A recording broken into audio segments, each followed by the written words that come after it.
Good news, everyone. We've got another episode about Slice and Dice coming at you today.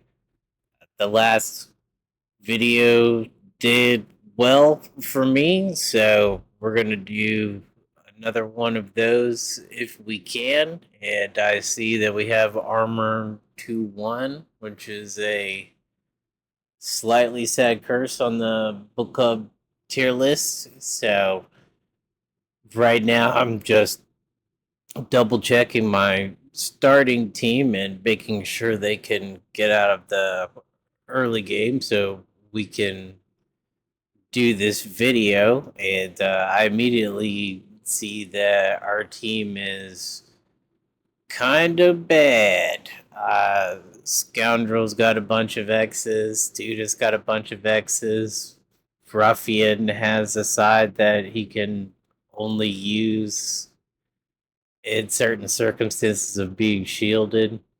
But we do have Buckle, who's pretty good, and we have Split, who's great. So we've got a little bit of balance in the team, and I think I can outplay this with a little micro. But I think if you're somewhat new at playing the game, this could be a potential re-roll how negative this situation looks in general. But it is playable if you take your time and do the micro right.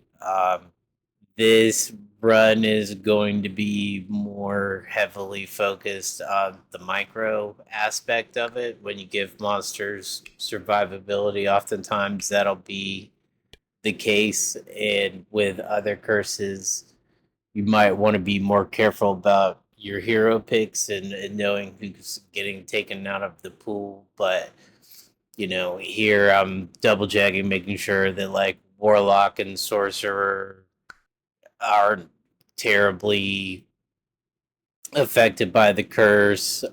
You know, Doctor looks fine. Prophet maybe a little bit better with the waiting move vitality. Um, in the grays, they seem to be fine into the curse. I'm thinking maybe steal from Keeper could be good, getting that double value from bursting him and possibly comboing that with another steel character on the yellow. Um, Pilgrim seems to be stronger in this run since it'll be harder to kill things on turn one, being able to stun a summoner or a poison or something like that seems pretty strong. Um, in the yellows, I also think about the stun brute being potentially strong here. And Trapper's kill shot can go through the curse, so I'm already kind of planning out what type of hero picks that I want. If I get some good casters early, I can apply some of those skills of forcing heroes for the other hero groups and try to get something that's more appropriate for the curse. I still don't want bad casters, but if we get lucky, we can keep stacking the odds in our favor. Right now, I'm checking out the yellows and kind of seeing which one that I would want. I'm kind of thinking about Sanu maybe uh, having like the higher damage side, being able to cut through this armor will help to be able to kill a threat on turn one and make it feel more like a normal run. But yeah, we do have to think about this curse is going to be centered around the first turn, and we want to have our micro on point try to get rid of a threat if we can, or at least like shield up her or something like that, so that the turn one isn't too devastating. It may have seemed like rolling ruffian in that situation was a micro mistake, but he has 4 outs to save himself with a 3 damage sides and a 2 shield, whereas like Buckle only has 3 shields and 3 X's. So Ruffian actually had more outs to save himself than rolling Buckle for a shield side. So, you think about your outs as you go, and it might not necessarily be a good idea to roll this person who's supposed to shield side. Now, of course, that was a lot of unluckiness with all those X's that we have on our team, but it is what it is, and I get the chance to re-roll student here, which I'm absolutely going to do. I don't really like student too much, but he's fine if your team is good, but if your team's bad, he's also bad because Ryu's is kind of what makes him good, and his other sides are still good. But he can find it tough to do anything if there's no other good character on your team to play off of. So I'm happy to swap him out. Now here, I'd be glad to get rid of Ruffian or Scoundrel, or even potentially Mage if it was a good character. But um, this is tough because Collector's kind of sad, and he even feels more sad into this curse. Like he's just going to maybe get rid of the shields. I don't think that's going to be enough here. So I'm trying to think, is it fine to take Monk? He shields for 3, he can redirect, and he kind of opens up that 5 side for us on Ruffian, makes him a little less sad. So I go ahead and go with it, even though like Monk is like maybe third from the bottom or something like that. Um, just feels like it doesn't hurt my team as much and kind of opens up some possibilities. And we're going to kind of stick with the plan with the micro.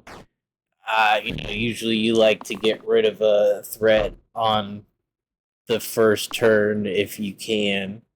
And in like a normal game, potentially you could take out something that was hero sized on turn one. But with the armor, it's much more likely that you're going to be taking out something small. So, you just have to keep that in mind when you're rolling for your sides. You're probably not going to get rid of the biggest threat. You're probably going to have to go down to the second biggest threat or third biggest threat. And, that could be tough with trying to save characters taking a big hit. You kind of have to focus on your defense instead. So here I take Rusty Plate, with that kind of thought process going through my head. Also, Monk has redirect, so health just naturally has extra value for him. Uh, you know, in this fight, we're gonna go after killing the goblin first, even though he's not necessarily doing too much that's threatening on this turn. He's just going to be easier to get rid of than the boar. Like you're definitely not killing him turn one, so you're just giving the goblin free damage. He's not gonna run with this archer here, so might as well kill him now and save ourselves that damage in future turns. So, I'm a little bit worried about Bramble here. I was more worried about Bramble before. Steve, he's very to that boss, but without him, like since Ruffian's 5 side has been opened up a little bit,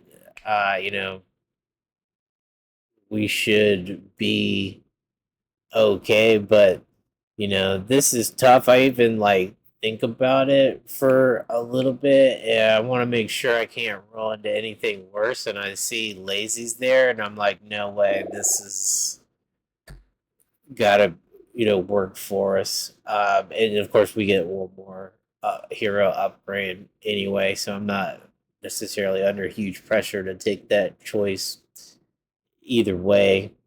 Um, Berserker is the one I'm thinking about here because he's kind of like Sanu in that he does like the 4 damage on turn 1 and gives us some options to kill a bigger threat. Of course, he comes with the downside of pain, and that's not that great, but considering the fact that this curse sort of goes away after turn 1, I think I can handle it after that as far as the micro goes, but not necessarily ideal. But uh, he'll do like I like to upgrade my yellow into Bramble, so I think it's pretty decent uh, decision. Ranger's also not bad, but into the curse, his engage side, which does 4, it normally kills like a skeleton on turn 1 or something like that, and the cleave shot's not doing anything on turn 1. So I kind of feel like he's or she's a bit weaker into this, whereas like Berserker kind of has an answer, but with less, with a drawback. So not ideal, but it is a solution, and so that's why I went with that instead of Ranger. This tier 2 pick for the item, just giving Scoundrel some size just in case I have to keep her for a while. I wanted to get that stun on Gray, but we got Monk instead, and we kind of got Berserker. We didn't get a stun there, so now,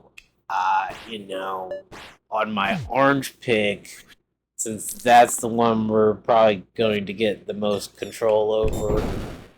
Uh, well, I guess we saw the blue pick as well.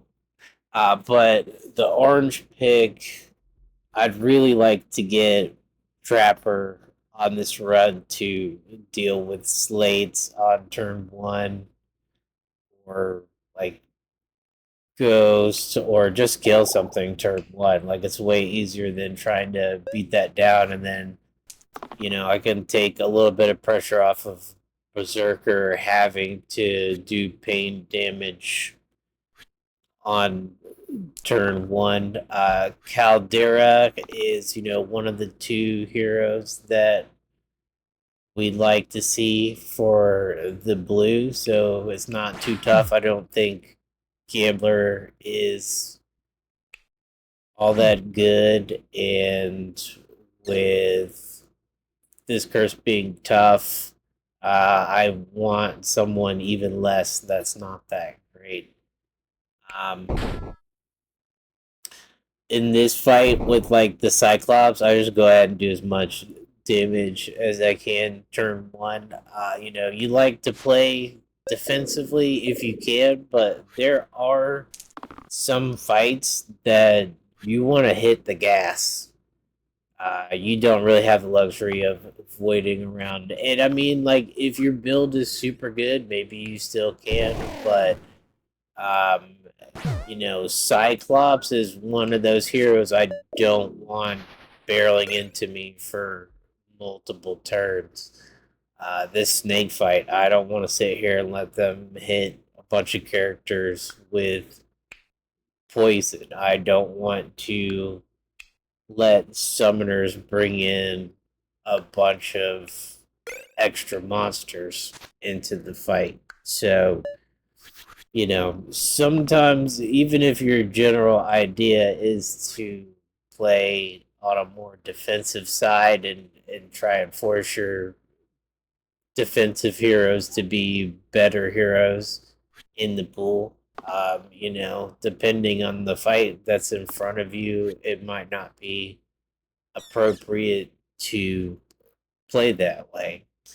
Um, you could think about not killing the blind, or not hitting anything and letting the blind flee here, but with these guys rolling 2 poison, I think I'd rather just get rid of at least one of the poisons. Hope Monk rolls his cleanse side, and then we'll be okay in the fight. A lot of the times you don't have cleanse at this point. I think besides him, you have maybe light from cleric. Acolyte also has a cleanse for a strange reason. I think because of loot, but anyway, poison can be kind of dangerous, especially when you have this blind doing AoE damage. And you have characters like 4 HP. Caldera only had 6. So, gotta be a little bit careful into that fight. And I see Trapper pretty much snap picker. Splint is good, and I'm fine with holding her for a longer amount of time. Those 5 sides do work. They do her job, and then she makes good mana, so it's okay to leave that pick in the pool. There's not anyone that hurts us too bad. We get Priestess out of the pool, and we should be able to avoid a bad red pick here. And, I see Sarcophagus is summoning some spiders, and that's probably a pretty good indicator that we're not going to be killing him in this fight. We're just going to play defensive. So I switched to killing the null that's exerting himself, and we'll just clean everything up and go to the next fight. Of course, getting an item is always nice, but if he starts doing summons and stuff like that, I'm not going to risk a bad fight after this.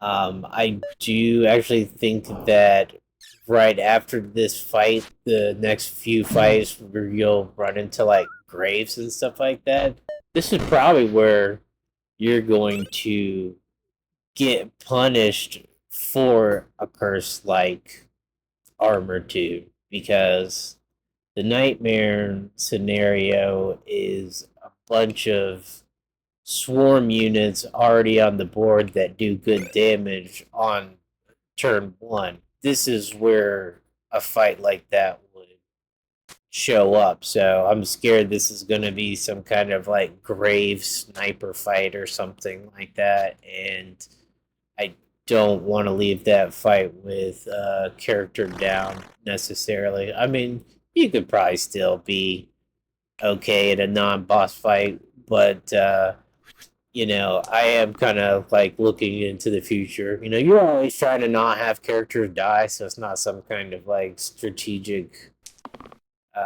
genius to not let a character die in the boss fight, but it does sometimes seem like maybe you might make a different decision here and there with something like that, where you might let the fight go on a little bit longer and maybe take a small risk to save that character so that you're not as weak on the next turn. In this fight, I was just mostly worried about that 3 poison from the Banshees, so I just rolled Trapper for kill shot. But this fight's not too scary, so I have to be super careful here. Um, this is the fight that we're going to get punished for taking armor 2. So if your Spidey sense isn't tingling like Peter Parker at the end of the third Avengers movie right now, uh, you should slow down in your level evaluations here. This is kind of an unfortunate situation with Berserker where he's dying. Caldera's also dying by more than like what one shield, 2 shield would save him. So we can't really burst and save him. We've got to do double defense, which would mean Berserker does nothing, and I don't know if that's actually a good idea with these snipers having eliminate and the bones doing very high damage. It seems like a bad idea to go slow in this fight, but also armor 2 is stopping us from going fast. So, this is a really tough situation, and I'm already thinking about, do I have to sacrifice a character here into this fight? Because it seems like either you can save Caldera and maybe you don't do anything else. Maybe if everyone rolls what they're supposed to roll here, you could be okay. Um, but like Glow can't also, like, it could save Berserker, but then you don't have enough mana to burst Caldera.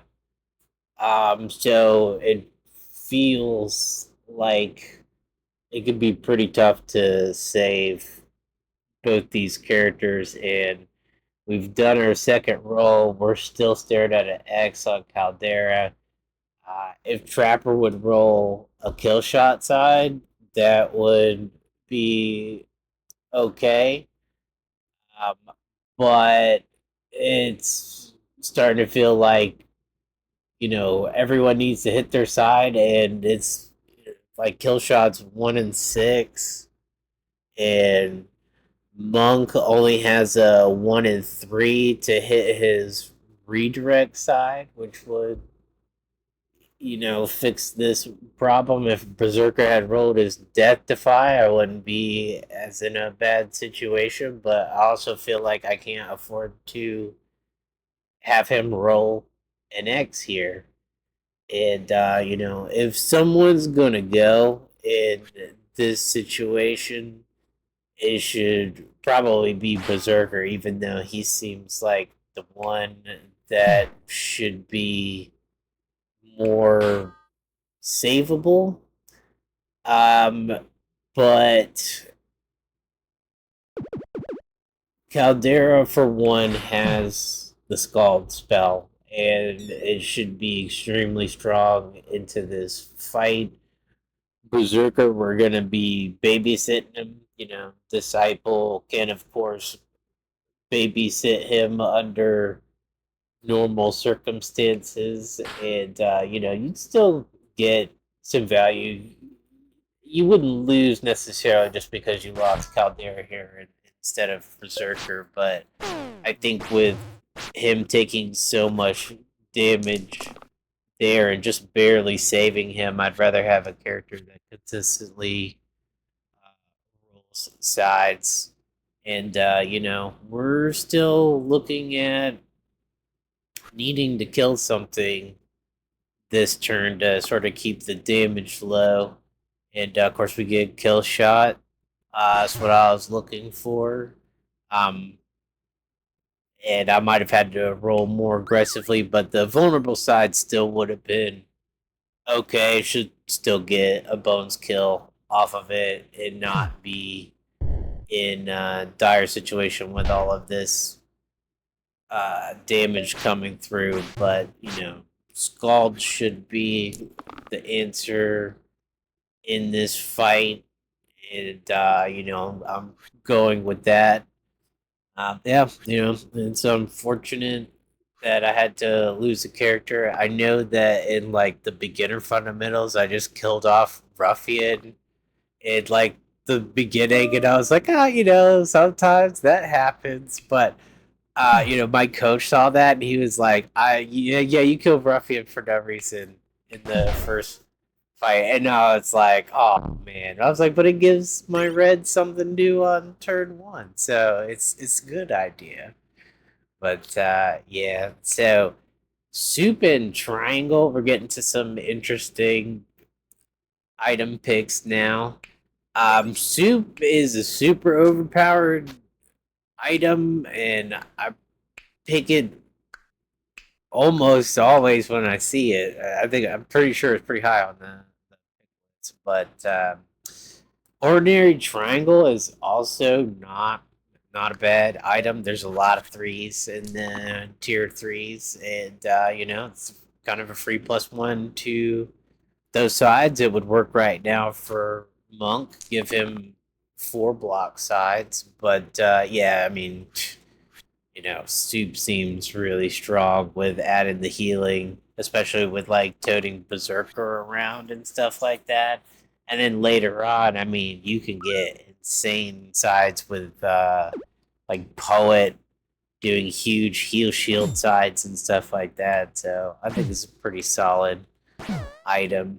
Here, against 3 graves, what I want is to kill one of the graves on turn one. So if I see a way to do that with like trappers vulnerable, I'm not gonna sit there and roll down for the kill shot side, roll a dodge, not be able to kill a grave or something like that. You can just go ahead and you're not gonna get much more work done on an armor 2 run this. So just go ahead and keep the vulnerable, get rid of the grave, and it looks like we can get rid of another grave.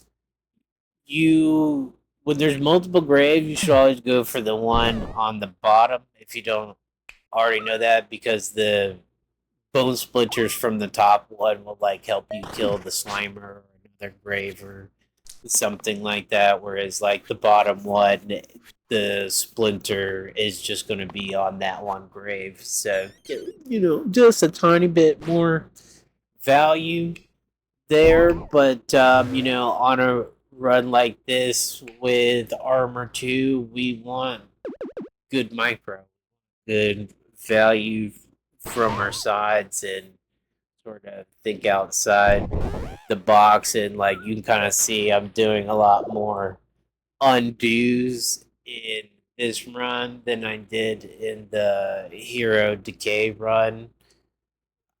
Because I want that higher value, especially like early on. Like this curse is tough during that early middle game section, and after we get past this part, should kind of be not as bad. So here 2 early caster picks. One of them's Witch, which totally blows.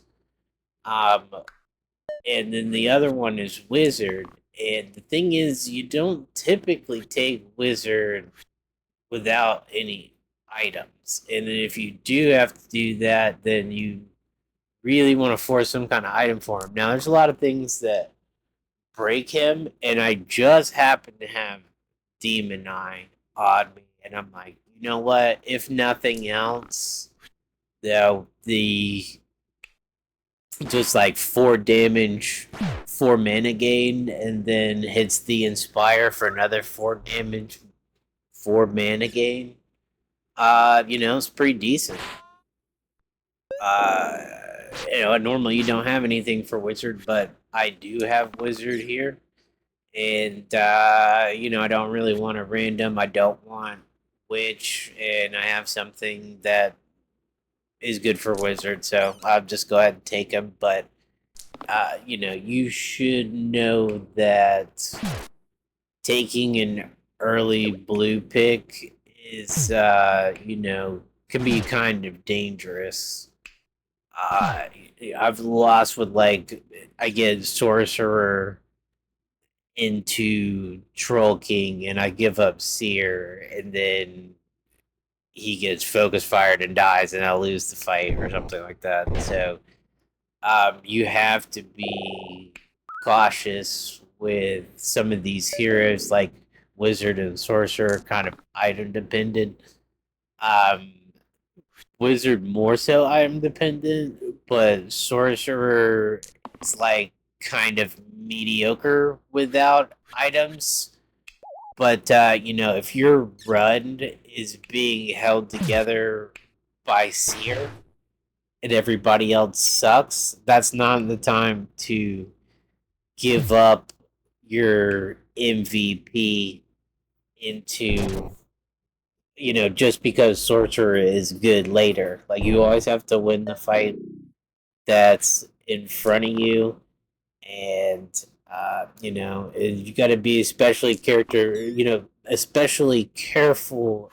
if you've had bad hero choices throughout the early part of the game. Like, you're under a lot of pressure to pick that collector there, something like that. And you got to be careful about taking that mediocre blue too early on. As far as like Wizard, we're basically just going to be hard rolling this guy for his perma boost side until we get it. Yeah, that's one good thing about him, since he just has something on all of his sides. And Cantrip Mana also kind of rewards you for rolling down with him as well. And it's got good HP, so it seems like he'll do for the team early on. Infinihil is kind of good on Profit, getting that vitality, and then even if you had like Kilt or something like that, it's super disgusting strong. But I don't have anything like that. I can't really use it, so I just go ahead and random there. I kind of figure there's other strong tier sixes that I could possibly get. I'm pretty happy about getting braids. I generally like getting more consistency on my characters, covering X's and stuff like that, and it kind of allows me to roll down a bit harder for their high value sides when I know even if they miss, they at least hit something. And so I do like things like braids. Of course, there's other stuff that's pretty strong in this area, but like Wand of Stun, tier 6 item, stupid strong item. Yeah, I just get to stun the boss. Um, Whenever it does something that I don't want it to. But plenty of good stuff. We'll put this braids to use here. And this fight with the Hydra not concerning me too much, even if I gotta go 2 or 3 turns with him. No one's in danger of dying right now. I've got Soup. I've got Disciple. Trapper can dodge. Like, this team feels like, it can survive quite a bit. The only thing that's kind of a negative is Berserker with his pain damage. But now that we've got another side that's good that doesn't do pain damage to him, I feel even more solid about having him on the team. And Disciples covering for him having a couple X's as well. So, we're probably about to lose that because I pick Doctor 100% of the time when I see her. And, but man, Sharp Shot does feel like bait here. That kill shot that Trapper has been amazing in this run to get those kills on turn one, and having that for the rest of the game doesn't seem too bad. Having that into this fight with two ghosts and a slate and a sniper also seems like pretty good. But then I'm like, well, but I already have Trapper, and Trapper can already do the kill shot that I want. So I don't need to take Sharp Shot to have that ability. I already have it. And, in exchange, I get Doctor, like the best healing character in the game. And, I did say that I thought maybe Prophet would be good on this run, but I'm not going to hold my breath when I've got a S tier character staring me in the face. And Wizard, anytime he's rolling perma boost on turn one, uh practically just solves the rest of the fight by himself if he needs to. He makes mana that can burst people and save them, or he can inspire and do more damage, or do mana shield. Like, lots of options here. We got good cantrip mana and stuff like that. So he already feels super strong with the Demon Eye. We just need to, roll that perma boost reasonably early in the fight.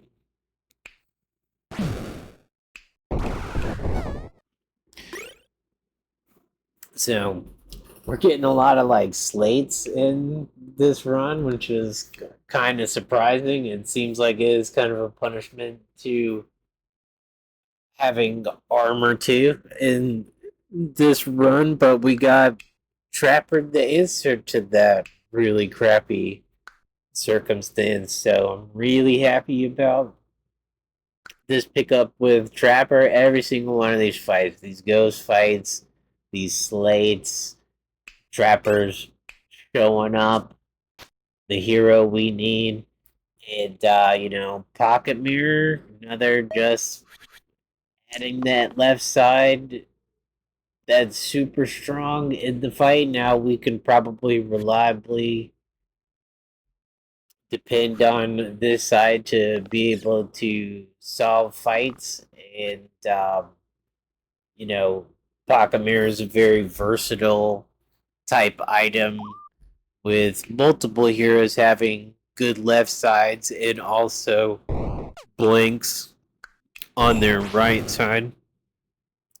Uh, even if you didn't have a use for it right now, uh, tend to get some kind of value out of it. And, some of that does depend on what you ultimately use it on. But, I see it's very strong at the very least in this middle game with Trapper. So I'm going to go ahead and take that and take that value right now, and also potentially have that value for later on. Um, we've got our casters picked, so now we're kind of thinking, what do we want from the rest of our characters? And with Soup, I was definitely hoping to get Keeper or Poet or someone that can put up big shields, and you also get big heal and have a lot of value. Soup doesn't really do too much for Paladin since he already has the the heal shield side and has attack side that cleanse side that is the only one that benefits from it. So it is kind of rough, but there is a cute thing you can do with Soup and Wizard and get some really nice sides on him as well. I mean, usually you want to hit his attack sides, but having sides that have, 4 shield, 4 heal, 4 mana, that's 12 value. That's a huge, huge side. So, and you can inspire and use it again, and that's disgusting. So, it's definitely something that you can consider. I tend to like to spread the love among my characters. I don't like to put all of the strong items on one person necessarily, unless they're the ones that are carrying the team and everybody else is kind of crap. But once if it's not useful on anyone else, might as well supercharge that character.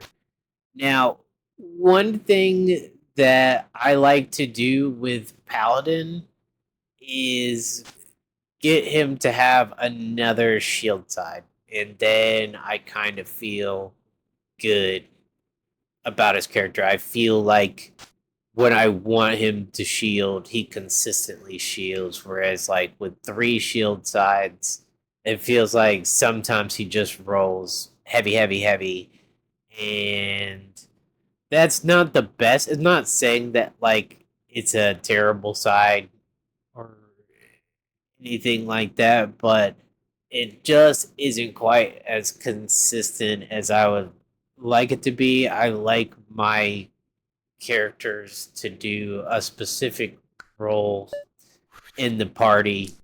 And like even if the shielder couldn't shield, can he make mana so that he can turn mana into shield? Like I still look for some way to get that role fulfilled, and then like even if you had an offensive gray or something like that, like can I get soldier or if you get a bad red, can we get Dabbler so that we still have someone with a side that can heal? And we'll let, Forsaken do the attacking and we'll let Dabble do the healing or something like that. So, I like to have consistent roles on the team. I want that teamwork. I don't want a purely offensive team or purely defensive team necessarily.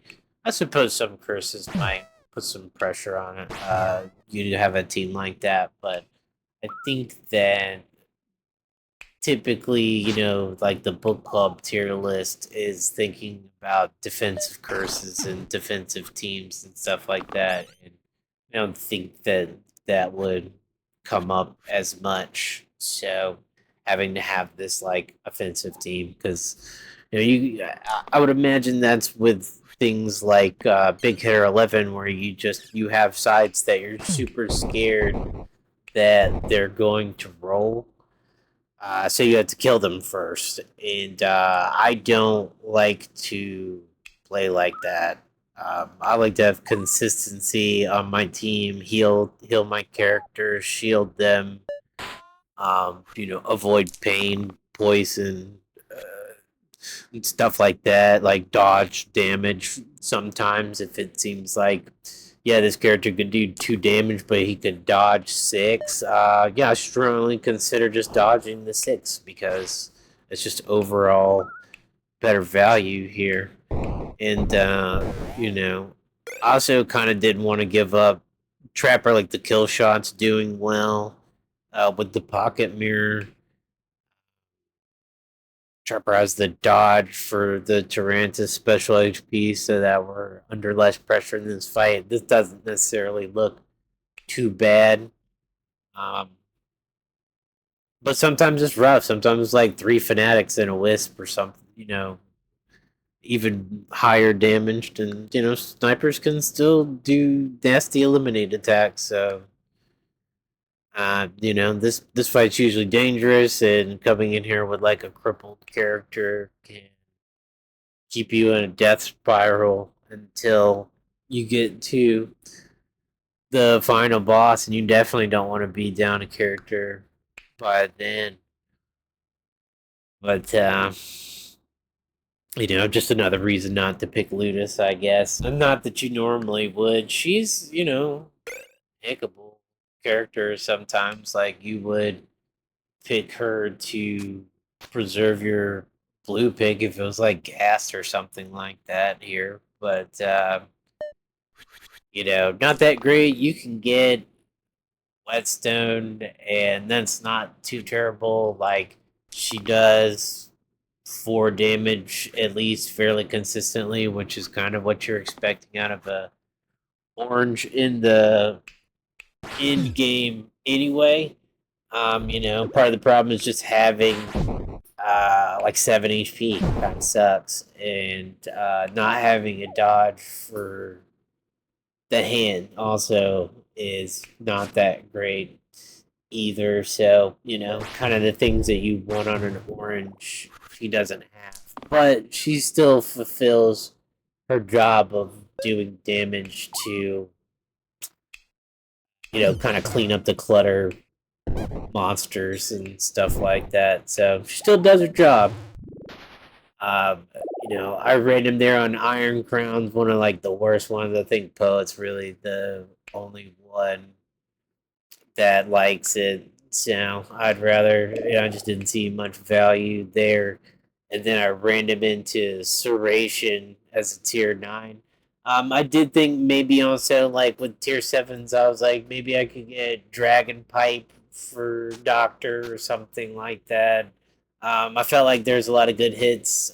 You could maybe get Glassheart for Wizard. You know, this Soup Demon Eye thing is pretty good, but I'm always on the lookout for potential other combo. +1 on Doctor is pretty solid of a side. So I'll take it. Even like metal studs or something like that. Sure. Doesn't quite work with Paladin and the rusty plate kind of combo, but you could always do that on someone else.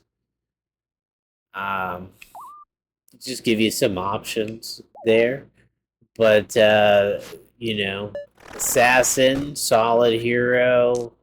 Um, sad to give up Trapper, but we're kind of going into a part of the game where a lot of things have higher HP than Killshot can take care of anyway. Just apparent in this fight right here. And, just feels good. She can also use this Serration item to good effect, like a strong yellow can. Like engage Serration for that's typically gonna kill even one of these big guys like the demons and the trolls and stuff like that. So I felt like that was something that I could do with this character if we get, like looking right now, we've got Pristine Gloves, which is, fairly common pick for me. Helm of Power, not so great. I mean, like we have Pocket Mirror, which kind of like makes its value go up. We also have the braids combo as well, so this is definitely something that you could consider.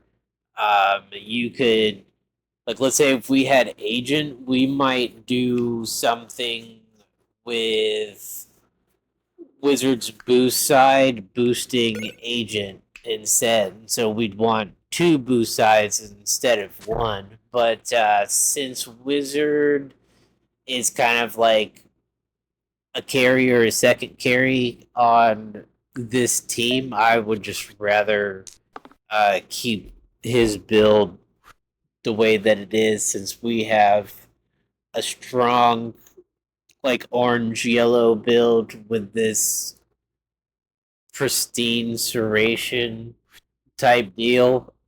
Um, it still is only two sides. We should hit it fairly reliably, but not a bad idea to have something in the back pocket.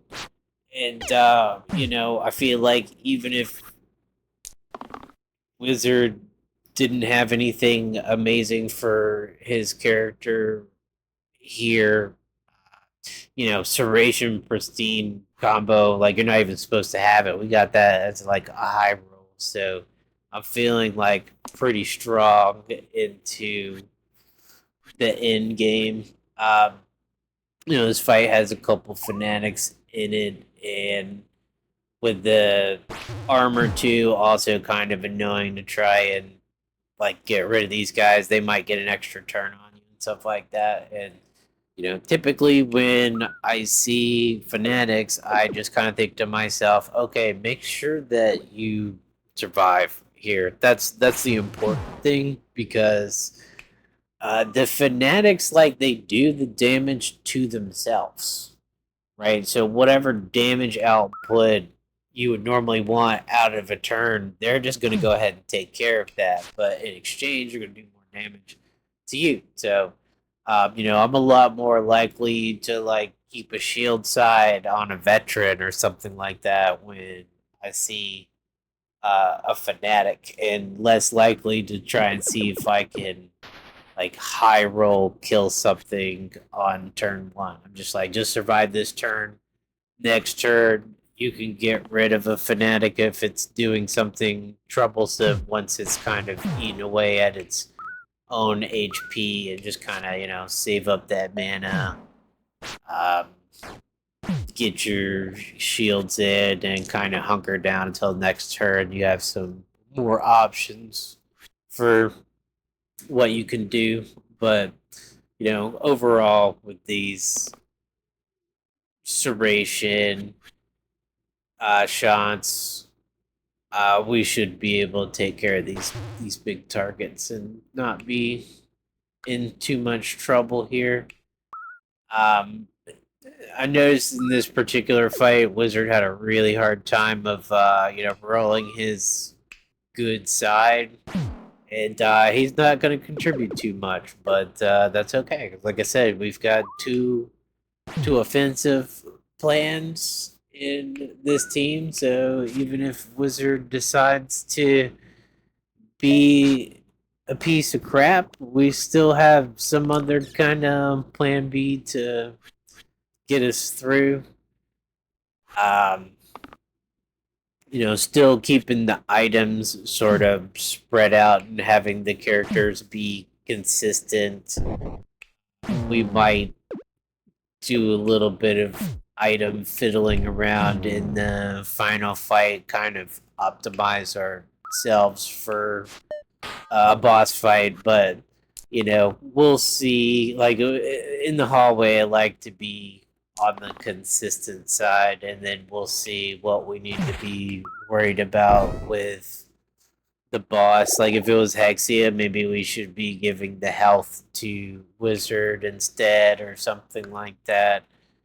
Um, this pick, Curator versus Wanderer, super nice. Kind of feels hard to go wrong with it, but Serration on Era is disgusting. It's also good on the charge side of Curator. So, the only bad thing is, like, at least Wanderer both his top and bottom are good with Serration and this Pristine Glove combo. So I went with that, but you could have just kept it on Assassin if you wanted to.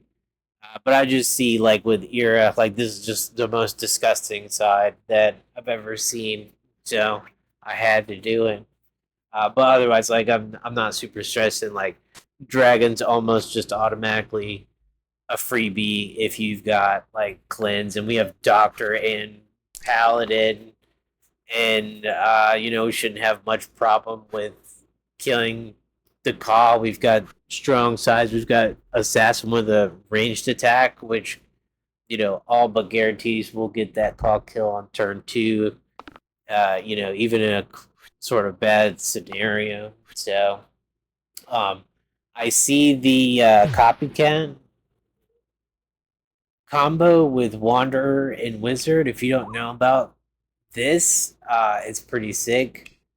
He'll copycat that perma boost, and his side is even bigger. You boost it up and give it back to Wizard, and now he's got like six sides. 6 damage, 6 mana.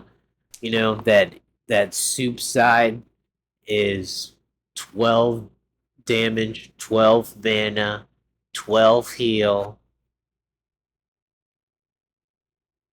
No, sorry. It's six.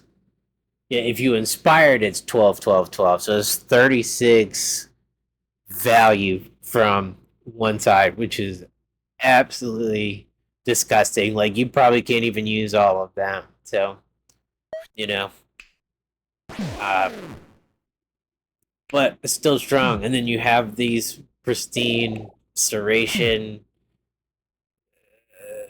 He's going to be doing 10 vulnerable later on. Like, just throw a pebble at Dragon and he'll die after that.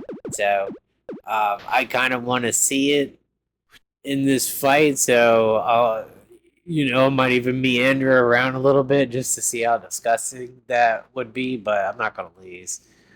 Um, I'm definitely thinking about, do I want to just go ahead and kill this Caw and make sure that I don't take too much damage in this fight, because I'm pretty sure if I kill the Caw and I make any kind of mana that I can inspire off a wizard, I should have enough mana to like liquor everyone and get rid of the poison that I need to get rid of. So I just go ahead and do that, and middle guys are looking totally good. Should be able to get some kind of cleanse between Paladin or Doctor, and Wizard's got his heal shield sides. Feels very strong on the defensive side. Feel very strong on the offensive side, and the run was mostly sort of difficult in that like 9 to 12 sort of area for Armor 2, and I feel like that's true for like Monster HP 1 or Monster Shields or something similar to this. That I feel like that tends to be the tough spot. But you always get like Inevitable or Lich or something like that. There are other negative ones, but I feel like it's you know sort of expected that at least one of those fights in there is going to be kind of tough. And one of these days Wanderer might decide to hit his super strong side, or I can just stop wasting everybody's time waiting for him to hit the side. And yeah, he still runs it at 4 HP anyway. But that there's Armor 2 for you. I have it a little bit higher on the tier list than I think it would naturally fall if you were going strictly by book club.